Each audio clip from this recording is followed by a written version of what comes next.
Hi, I'm Lorian LaRocco, and joining me now is Chris Rogers.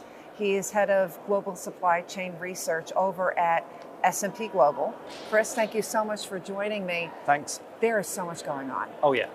15% of China's trade went through the Mexico port. What are you seeing as it relates to, are you seeing any type of handicapping? Are you hearing people about handicapping? And what is your anticipation, if you will, about seeing more trade go through Mexico and then come in by truck or rail? For the automotive industry, it is. And we've seen discussions. One of the big Chinese automakers is already looking at setting up in Mexico.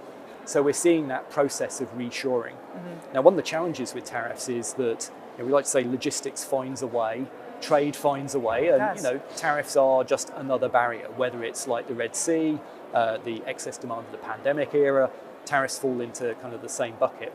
So you end up with a situation where you apply tariffs in one place, trade will move. Well, you want to apply tariffs in another place as well.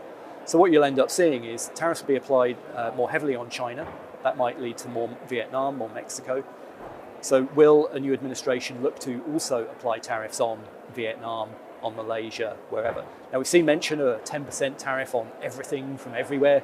Now, that's potentially hugely inflationary.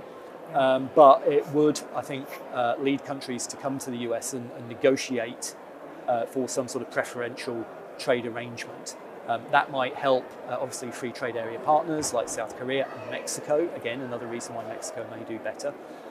Other countries will need to step up as well. It's worth remembering that there was a tariff case brought against Vietnam during the Trump administration as well. That may rear its head again.